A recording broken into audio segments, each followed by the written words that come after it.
Tuan-tuan dan puan semua, ada satu info yang saya nak kongsi dengan kamu yang pasti membuka fikiran kamu, mengejutkan kamu semua. Seperti yang kita tahu, senarai menteri di dalam kabinet Kerajaan Perpaduan, pimpinan Datuk Seri Anwar Ibrahim sudah diumumkan semalam.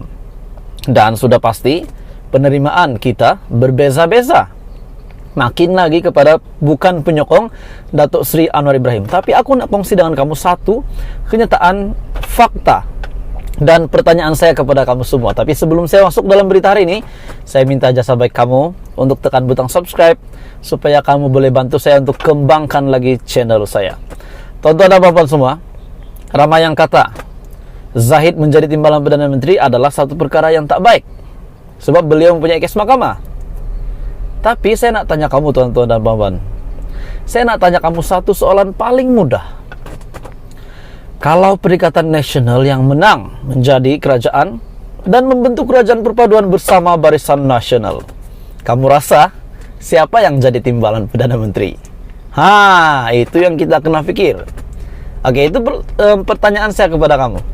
Sekiranya PN menjadi kerajaan perpaduan bersama dengan BN, hari ini PHBN, tapi sekiranya berlaku sebaliknya, yaitu PN-BN, kamu rasa siapa yang akan menjadi timbalan Perdana Menteri? Mungkin Muhyiddin Yassin sebagai Perdana Menteri akan melantik Zahid juga. Tak tahu, tapi itu persoalan saya kepada kamu. Dan beberapa menteri yang sudah dilantik di dalam Kabinet Kerajaan Perpaduan, saya amat tertarik kepada 3 menteri ini. Pertama, Menteri Ekonomi. Kedua, Menteri Perdagangan antara bangsa dan industri. Dan Menteri Keuangan. Seperti yang kita tahu, Datuk Seri Anwar Ibrahim, Perdana Menteri ke-10 Malaysia, merangkap Menteri Keuangan. Jadi saya sangat setuju. Ini pilihan yang sangat baik sebab kita tahu kebolehan Datuk Seri Anwar Ibrahim. Namun kepada 2 menteri ini, saya tertarik nak kongsi dengan kamu. Ekonomi yang dilantik adalah Rafizi Ramli, Menteri Ekonomi Rafizi Ramli. Ini pun saya sangat setuju, dan sebab kita tahu Rafizi Ramli boleh buat kerja. Dan ini adalah salah satu lantikan yang terbaik daripada Anwar Ibrahim, daripada Perdana Menteri Malaysia ke-10. Tengku Zafrul menjadi persoalan ramai orang, menjadi persoalan ramai rakyat Malaysia, terutamanya kepada pengundi PHBN. Dan bukan saja kepada pengundi, bahkan kepada yang tidak menyokong Zafrul. Ada yang kata, kenapa Tengku Zafrul menjadi menteri sedangkan beliau kalah pada PRU15? Tapi bagi saya tuan-tuan dan puan-puan, kebolehan Tengku Zafrul, memang beliau sangat bagus menjadi Menteri Keuangan di bawah pimpinan Muhyiddin Yassin, di bawah pimpinan Datuk Seri Ismail Sabri Yaakob. Saya tidak nafikan itu. Memang Tengku Zafrul menjalankan tugas dengan baik, dan saya lihat ramai yang suka dengan pimpinan daripada Tengku Zafrul. Jadi hari ini beliau next level dilantik sebagai bukan Menteri Keuangan lagi, sebab Menteri Keuangan sudah diambil oleh Perdana Menteri sendiri. Tetapi Tengku Zafrul menjadi Menteri Perdagangan antara bangsa dan industri. Tengku Zafrul Abdul Aziz menjadi Menteri Perdagangan antara bangsa dan industri. Ini sangat bagus. Saya sangat setuju Tengku Zafrul menjawat jawatan ini menjadi Menteri MITI. Sebab beliau mempunyai kebolehan yang sangat hebat dalam pengurusan keuangan. Jadi Menteri Perdagangan antara bangsa dan industri adalah Tengku Zafrul. Ini sudah pasti akan memberi impak yang bagus, impak yang positif kepada rakyat Malaysia. Jadi tuan-tuan dan puan, setakat ini kabinet menteri-menteri di dalam Kabinet Kerajaan Perpaduan, setakat ini Menteri Ekonomi, Menteri MITI, dan Menteri Keuangan adalah yang terbaik, pilihan yang terbaik. Jadi apa komen Anda? Anda boleh komen di bawah. Teruskan bersama di dalam channel ini untuk perkembangan politik seterusnya. Terima kasih Malaysia kerana menonton. Selamat pagi, salam sejahtera Malaysia, tuan-tuan dan puan-puan. Terima kasih sudah menyediakan sedikit masa untuk bersama di dalam channel ini. Saya mohon jasa baik kamu semua di rumah ataupun di mana saja Anda berada untuk tekan butang subscribe supaya kamu tidak terlepas info terkini, perkembangan terkini politik di Malaysia daripada channel ini. Menteri di dalam Kabinet Kerajaan Perpaduan sudah dibentuk. Timbalan Perdana Menteri 1, Timbalan Perdana Menteri 2 sudah diisi jawatannya. Namun, sudah pasti ramai yang akan buka mulut berkenaan dengan pelantikan-pelantikan menteri baru ini, Timbalan Perdana Menteri baru ini. Ramai yang akan buka mulut. Tidak kira mereka memuji, mereka membantah, mereka melawan, mereka tak sokong, mereka tak setuju. Bahkan mereka setuju.